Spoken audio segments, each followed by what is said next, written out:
اب اس کے لیے حدیث پاک کوٹ کر رہا ہوں، اس کی دلیل صحیح بخاری کی. یہ جو قاعدہ شریعت ہے یہ ثابت ہوتا ہے صحیح بخاری کی کتاب التفسیر اور صحیح مسلم کی باب فضائل الصحابہ. بخاری شریف کی کتاب حدیث نمبر 4890 صحیح بخاری کی حدیث نمبر ہے. باب میں نے بتا دیا کتاب التفسیر ہے. حضرت حاتم بن ابی بلتع رضی اللہ تعالیٰ عنہ کا واقعہ ہے. اس سے ائمہ محدثین نے یہ تیسرا اصول نکالا. اب وہ واقعہ سنیے توجہ کے ساتھ کہ کتنا بڑا واقعہ ہوا. آقا علیہ الصلوۃ والسلام، یہ بخاری شریف میرے سامنے ہے، حدیث نمبر 4890. اور اس کتاب التفسیر میں جو باب قائم کیا امام بخاری میں، وہ باب سننے والا ہے. باب ہے لا تتخذوا عدوی وعدوکم اولیاء. اس باب کے تحت حدیث لائی ہے کہ لوگوں، اللہ پاک فرماتے ہیں میرے دشمن اور اپنے دشمنوں کو اپنا ولی اور دوست نہ بناؤ. اللہ پاک فرما رہے ہیں میرے دشمن اور اپنے دشمنوں کو، یعنی اللہ کا دشمن، رسول کا دشمن، صحابہ اور مومنین کے دشمن کو اپنا دوست نہ بناؤ. اس باب کے تحت یہ حدیث لائے ہیں. حضرت حاتم بن ابی بلتع ایک صحابی تھے. جب آقا علیہ السلام فرما رہے تھے تیاری فتح مکہ کے لیے جانے کی، تو یہ صحابی حاتم بن ابی بلتع، اس کے اہل و عیال، اعزاء اقارب، رشتہ دار، مال، کچھ اس کی جائیداد مکہ معظمہ میں تھی. مکہ میں اس نے کیا کیا کہ حضور علیہ السلام کا راز فاش کر دیا اپنے اہل و عیال کو بچانے کے لیے. کفار مشرکین کی طرف خط لکھ کے بھیجا. یہ حضور علیہ السلام کا پورا منصوبہ اس میں فاش کر دیا، راز کر دیا آقا علیہ السلام کا. ان کی پوری پلاننگ فاش کر دی اور خط بھیجا لکھ کر کہ اس طرح حملہ کرنے والے ہیں. مقصود اس کا یہ تھا کہ میری اس وفاداری کی کو دیکھ کر حیا کر کے میرے بچوں کو، فیملی کو اور میرے جو باقی فیملی جائیداد وغیرہ کی حفاظت کر دیں گے، یہ بچ جائیں گے ہمارے لوگ. یہ بعد میں بات آتی. اس نے خط بھیجا اور خط جب بھیجا تو ایک باندھی تھی لونڈی، اس کے ہاتھ وہ خط بھیج دیا.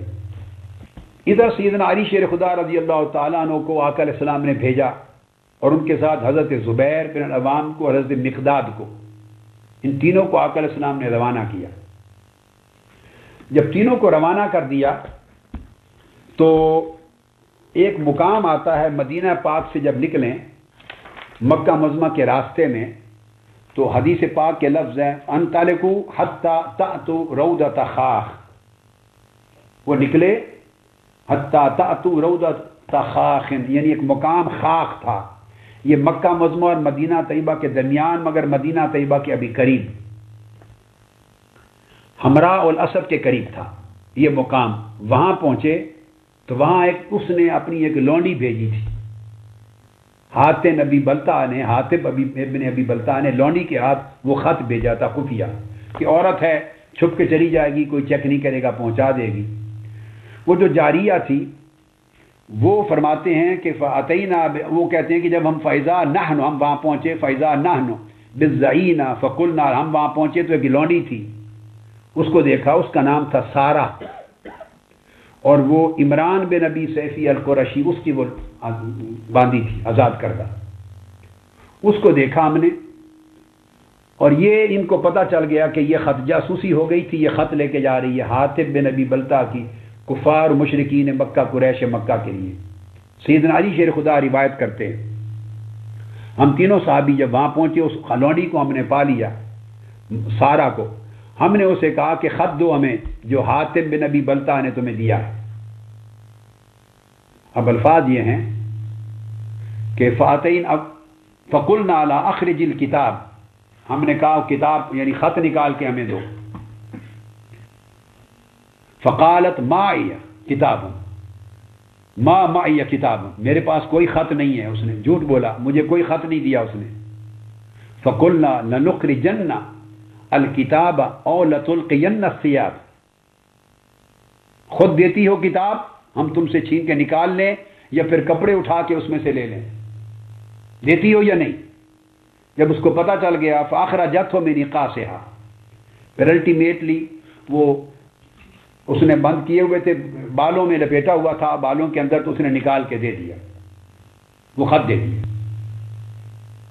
فاتینہ بہ رسول اللہ صلی اللہ علیہ وآلہ وسلم، ہم وہ خط لے کر آقا علیہ السلام کے پاس آ گئے۔ یہ جاسوسی ہو گئی تھی، یہ تینوں روانہ ہوئے تھے، کامیاب ہوئے اپنی مہم پر، اس سے خط لے کر واپس آ گئے، آقا علیہ السلام کو دیا۔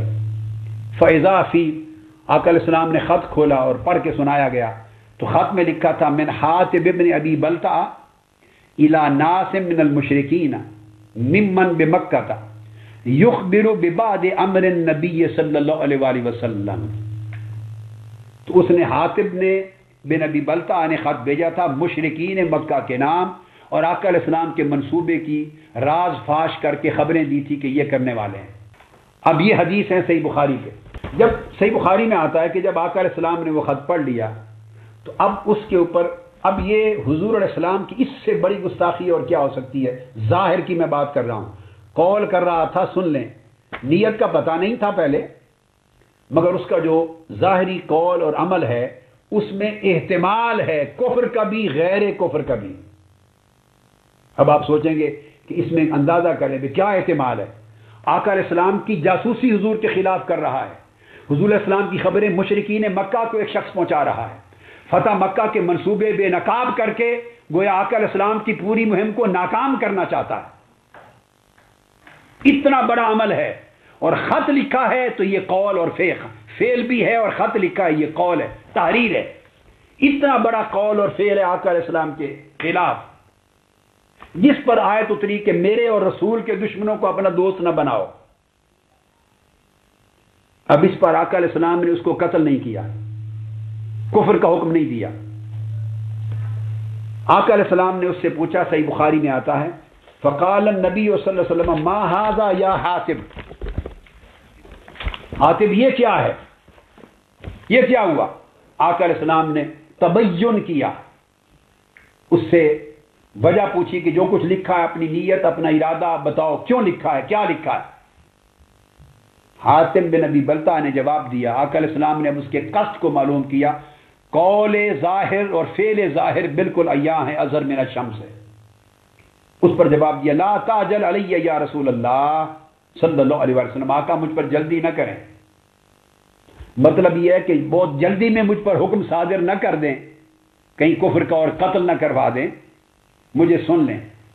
پھر اس نے وہ ساری بات بتائی، اور اس نے یہ لفظ کیا ما فعلت ذلک کفرا ولا ارتدادا عن دینی، یہ جو کچھ کیا ہے میں نے، یہ غلطی میں نے نہ کافر ہوا ہوں، نہ کفر کی نیت سے کیا ہے، نہ اپنے دین سے پھرنے اور ارتداد کی نیت سے کیا ہے، میں نے صرف اس خیال سے کیا کہ میرے بچے، میری فیملی کے لوگ وہاں تھے، میری جائیداد وہاں تھی، کہ میرے خط کو پڑھ کے جب ان کو یہ راز پہنچے گا تو حمایت کریں گے، تو میری فیملی کے لوگ بچ جائیں گے، میرا مال جائیداد بچ جائے گا، میں نے اس لالچ میں یہ کیا ہے۔ اب آپ سن لیں، مالی منفعت اور لالچ کی وجہ سے کیا ہے کہ میرے خاندان اور میری جائیداد کی بچت ہو جائے گی اس وجہ سے، لیکن مجھے دین اسلام کے خلاف میں نے ارتداد کی نیت نہیں رکھی، اور نہ میں نے کفر کی نیت کی ہے۔ اب آگے جواب سنیے، آقا علیہ السلام نے جو فتویٰ صادر فرمایا، فقال النبی صلی اللہ علیہ وسلم انہ قد صادقہ، آقا علیہ السلام نے فرمایا حاتم بن ابی بلتع نے سچ کہا، جو قول کیا تھا، جو نیت اس نے بتائی تھی، آقا علیہ السلام نے اسے قبول فرما لیا، حالانکہ اس کا فعل ظاہر میں زیادہ احتمال، غالب احتمال کفر اور ارتداد کا تھا، مگر بہر صورت دوسرا احتمال موجود تھا، جس کو آقا علیہ السلام نے اس کی اپنی نیت اور قصد کا بیان شہادت اس سے سن کر قبول کر لیا۔ اس پر سیدنا فاروق اعظم رضی اللہ تعالیٰ عنہ اٹھے، اور آپ نے عرض کیا فقال عمر دعنی یا رسول اللہ اضرب عنقہ، اور دوسری حدیث میں الفاظ آتے ہیں کہ میں اس منافق کا، مجھے اجازت دیں میں اس منافق کا سر قلم کر دوں۔ اب یہ ہے اصل بات جو مفتی کی ذمہ داری اور اہل علم کی ذمہ داری بنتی ہے، ان باریک اور بڑے نازک معاملات میں شریعت کے حکم کو صحیح فیصلہ کرنا، کہ آقا علیہ الصلوۃ والسلام فرما رہے ہیں کہ یہ سچ کہہ رہا ہے، فرما دیا سچ کہہ رہے ہیں، اور سیدنا فاروق اعظم پھر جلال میں آ گئے، اور اس کہنے کہ یا رسول اللہ مجھے اجازت دیں، یہ منافق ہے، میں اس کا سر قلم کر دوں. چونکہ دوسری کتب میں جو روایت آئی ہے صحیح بخاری کے علاوہ، اس میں الفاظ لفظ منافق کے بھی آئے ہیں. سیدنا فاروق اعظم نے کہا، یہ امام شافعی نے بھی اس کو روایت کیا کتاب الام میں. میں دوسرا حوالہ ساتھ دے رہا ہوں، کتاب الام جلد 5 صفحہ 330 اور باب قائم کیا امام شافعی نے، المسلم یدل المشرکین علی عورت المسلمین. اگر کوئی مسلمان کافروں پر مسلمانوں کے راز فاش کر دے، اور ادھر آقا علیہ السلام کا راز فاش کر دے، آگے حضور علیہ السلام کا راز فاش کر دے، اور مسلمانوں کا راز فاش کر دے، یہ باب ہے. اس میں حدیث لائے ہیں، حدیث نمبر 1483، وہ صحیح بخاری کی حدیث ہے، مگر امام شافعی کتاب الام میں بھی لائے ہیں. اس میں الفاظ ہیں، واللہ، وہ حاتب بن ابی بلتع کے، واللہ ما فعلتہ شکن فی دینی، یا رسول اللہ خدا کی قسم میں نے یہ کام اپنے دین اسلام میں کسی شک کی وجہ سے نہیں کیا کہ مجھے شک واقع ہو گیا دین اسلام کی صداقت پر. ولا ردن لا کفرن بعد الاسلام، نہ کفر کے ساتھ راضی ہوتے ہوئے اور نہ اسلام کے بعد کفر کو اپناتے ہوئے، نہ مرتد ہوتے ہوئے، نہ دین کو رد کرتے ہوئے، نہ دین میں شک کرتے ہوئے، اس وجہ سے نہیں کیا. بلکہ وہ سارا سبب بیان کر دیا کہ جو ان کے ساتھ میں جب آ گیا تھا تاکہ میری حمایت میں وہ میرے فیملی اور میری جائیداد وغیرہ کو بچا لیں گے اس قرابت کی وجہ سے. اس پر فقال رسول اللہ انہ قد صدق، کہ حاتب بن ابی بلتع نے سچ کہا ہے. آقا علیہ السلام نے اس کا عذر اور اس کی تعویل قبول کر لی. فقال عمر، اس پر فاروق اعظم اٹھے، عرض کیا یا رسول اللہ رضی اللہ تعالیٰ عنہ، یا رسول اللہ صلی اللہ علیہ وسلم دعنی اضرب عنق ھذا المنافق. یہ صحیح بخاری کے لفظ سے اضرب عنقہ، اس کی گردن اڑا دوں. امام شافعی کی روایت ہے کہ میں اس منافق کی گردن اڑا دوں. آقا علیہ السلام نے فرمایا، وہ چونکہ صحابی تھے، بدر میں بھی شریک ہوئے تھے، آقا علیہ السلام نے ان کو بدر کی شرکت یاد دلائی. فإنہ قد شاہد بدرا، بدر میں شریک ہوا تھا. اس لیے آقا علیہ السلام نے اس کی گواہی قبول کر لی، اس کی معافی کا ہے. اس پر پھر آگے محدثین فرماتے ہیں، امام طبری نے بھی روایت کیا ہے، اور یہ امام ابن حجر اسقلانی کو ساتھ کوٹ کر رہا ہوں فتح الباری سے. فتح الباری صحیح بخاری کی شرح میں امام ابن حجر اسقلانی، انہوں نے امام طبری کو کوٹ کیا ہے روایت سے، طریق حارث کے ساتھ سیدنا علی شیر خدا سے. اس قصہ میں جب یہ فرمایا کہ بدر میں شریک ہوا تھا، یعنی اس کا مسلمان ہونا ثابت ہے، لہذا میں نے اس کی جو تعویل ہے قبول کر لی. آگے فرماتے ہیں یا رسول اللہ، قال بلا ولکنہ ناکث وظاہر اعداءک علیک، وہ بدر میں شریک ہوا تھا، پہلے سال کی بات ہے، سیدنا علی شیر خدا اور فاروق اعظم صحابہ کہہ رہے ہیں، مگر اس کے بعد یا رسول اللہ اس نے توڑ دیا ہے دین اسلام کے عقد کو. ناکث، توڑ دیا ہے، آپ کا راز آپ کے دشمنوں پر فاش کر کے، آپ کے خلاف سازش کر کے، وظاہر اعداءک علیک، اور آپ کے دشمنوں کی آپ کے خلاف مدد کر کے، آپ کے دشمنوں کی آپ کے خلاف مدد کر کے وہ پچھلا ہے توڑ چکا ہے. یہ کلام کیا، لیکن آقا علیہ السلام کا قول وہی رہا کہ نہیں، اس کی قول کو، اس کی عذر کو قبول کیا، اس کے عذر کو قبول کیا اور اس پر موت کا حکم نہیں دیا، معاف کر دیا. اب اس پر جو بڑی دلچسپ بحث ہے وہ امام شافعی کا آگے کلام سنانا چاہتا ہوں. صحیح بخاری بھی سن چکے، امام اسقلانی اور امام طبری کی تشرح بھی سن چکے. اب امام شافعی نے اس پر تخریج مسائل کی ہے رضی اللہ تعالیٰ عنہ. امام شافعی سے پوچھا گیا، ارأیت المسلم یکتب الی المشرکین من اہل الحرب بان المسلمین یریدون غزوهم، اگر کوئی مسلمان مشرکوں کو، مسلمانوں کا راز فاش کرے اور ان کو آگاہ کرے تو آپ کیا سمجھتے ہیں؟ حل یحل ذلک دمہ، اس سے اس کا خون حلال ہو جائے گا، واجب القتل ہوگا یا نہیں؟ وَيَكُونُ فِي ذَلِكَ دَلَالَةٌ عَلَى مُمَالَأَةِ الْمُشْرِكِينَ، کیونکہ اس نے مشرکین سے ولایت ثابت کی ہے، مشرکین کی دوستی ثابت ہو گئی ہے، رسول اللہ یعنی مسلمانوں کے خلاف مشرکوں سے دوستی ثابت ہو گئی ہے.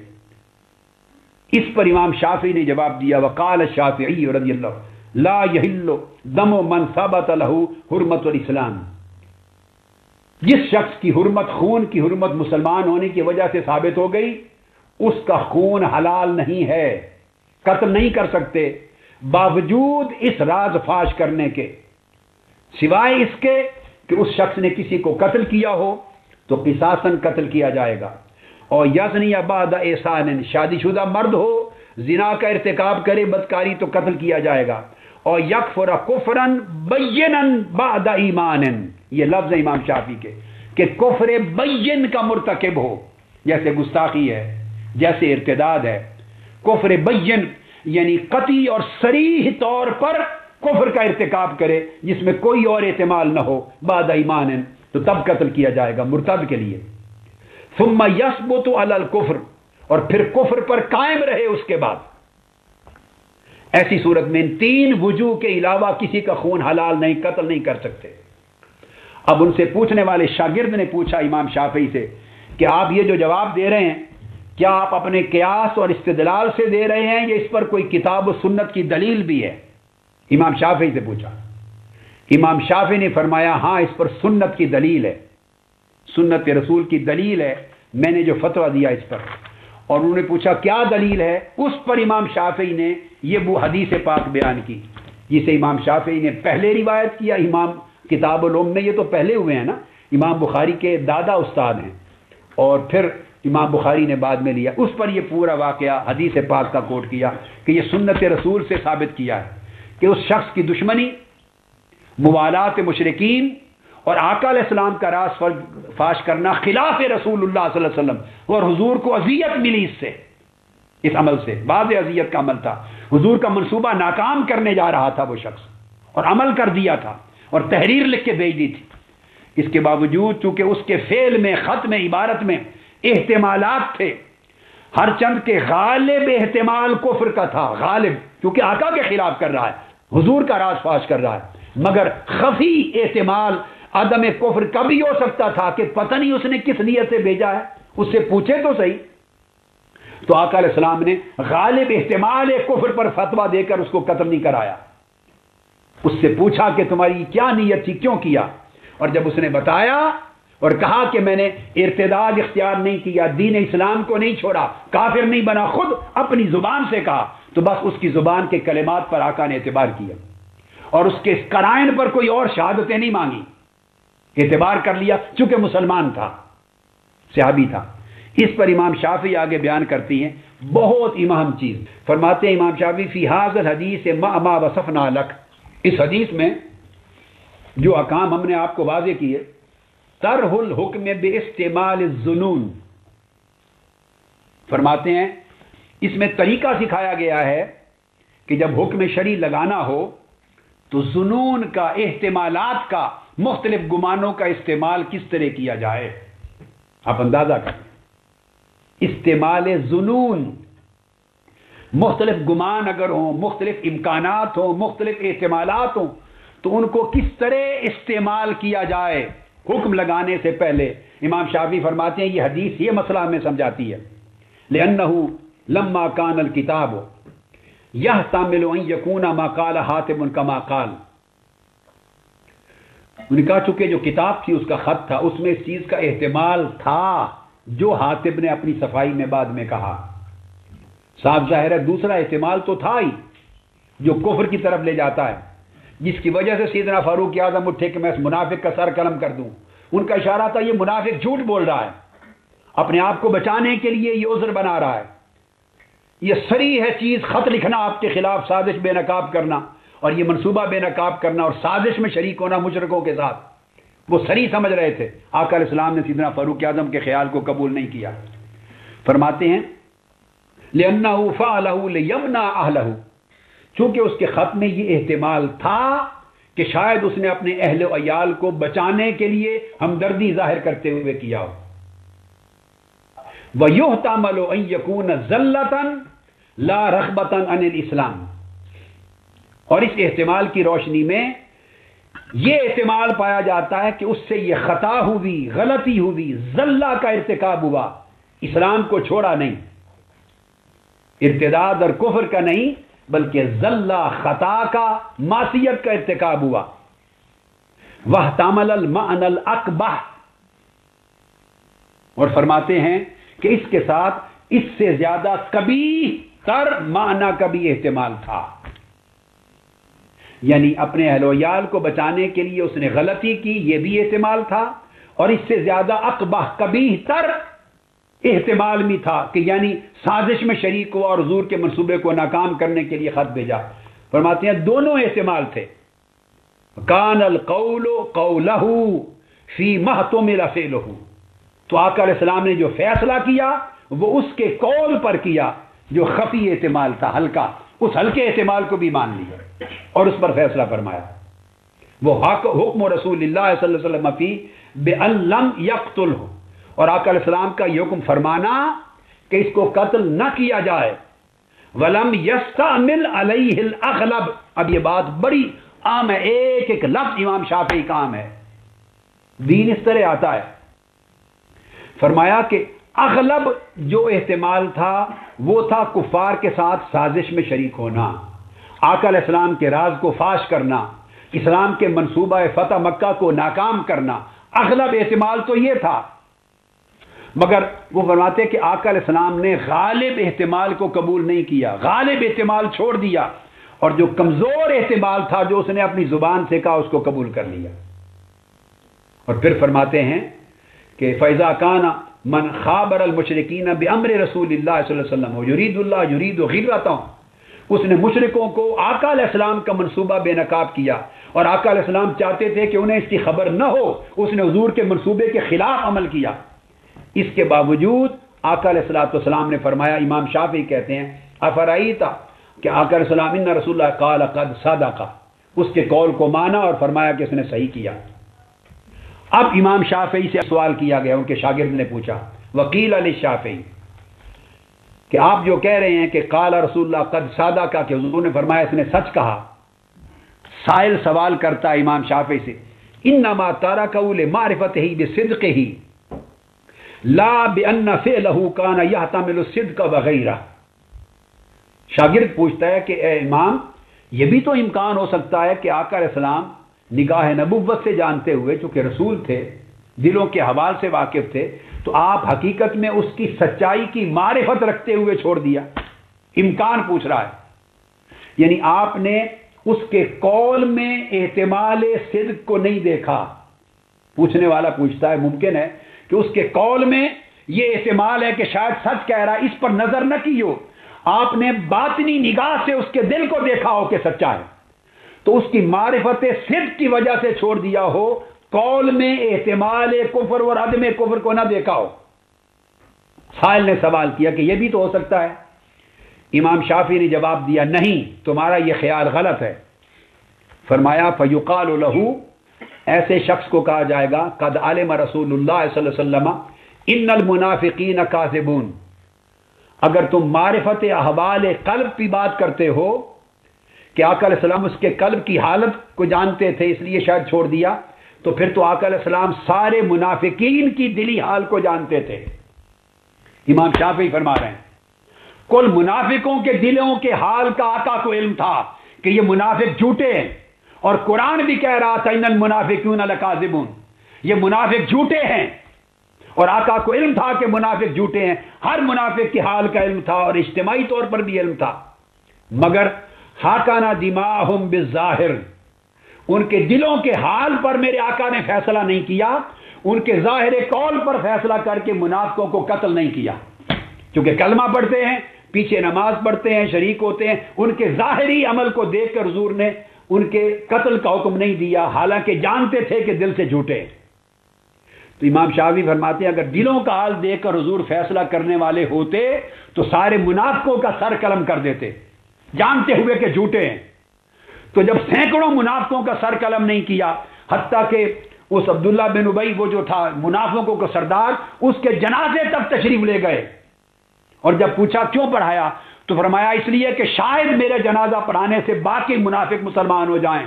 تو 1100 منافق حضور کا اخلاق دیکھ کر اس دن منافق مسلمان ہو گئے تھے حضور کے معجزہ کے ساتھ۔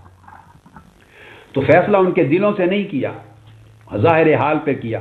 تو آقا علیہ السلام نے فرمایا فلو کان حکم النبی فی حاتب بالعلم بصدقہ، اگر حاتب کے معاملے میں اس کے دل کے حال کے علم پر فیصلہ کرنا ہوتا تو اس سے پہلے آقا علیہ السلام پھر کل منافقوں کے معاملے میں ان کے حال دل کو جان کر فیصلہ کر چکے ہوتے. کان حکمہ علی المنافقین القتل بعلم بکذبہم، پھر ان کے حال قلبی حال کو دیکھ کر ان کے جھوٹے ہونے پر حضور ان کے قتل کا حکم فرما چکے ہوتے. ولکنہ انما حکم فی کل بالظاہر، حالانکہ آقا علیہ السلام ہر معاملے میں ظاہر پر فیصلہ کرتے تھے، باطن حال پر فیصلہ نہیں کرتے تھے. وَتَوَلَّ اللَّهُ عَزَّ وَجَلَّ مِنْهُمُ السَّرَائِرِ، دلوں کا حال اللہ کی طرف چھوڑا جاتا ہے، وہ اللہ کے پاس ہے. اللہ متولی ہے دلوں کے حال کا. رسول اللہ نے دلوں کے حال پر فیصلے نہیں کیے شریعت کے، یہی طریقہ امت کے لیے ہے. یہ دلیل انہوں نے دی. سو پتہ چلا کہ جس شخص کا قول ظاہری عمل اب حاتم بن ابی بلتہا سے بھی بڑھ گیا. اب ذرا جو مسئلہ مسئولہ کو دیکھیے، ذرا جو خط ہے جو کچھ حاتم بن ابی بلتہا نے لکھا ہے اس کی سنگینی سے بھی کوئی اور قول بڑھ سکتا ہے. ذرا غور کریے، موازنہ کیجیے. اس میں بھی احتمال تھے، غالب احتمال کفر کا تھا. امام شافعی فرما رہے ہیں غالب، اور مغلوب کمزور احتمال معصیت کا تھا. تو آقا علیہ السلام نے احتمال معصیت کو قبول کیا اور غالب احتمال کفر کو ترک کر دیا. کیوں کہ صریح نہیں تھا اس کا کفر، احتمال تھا اس میں.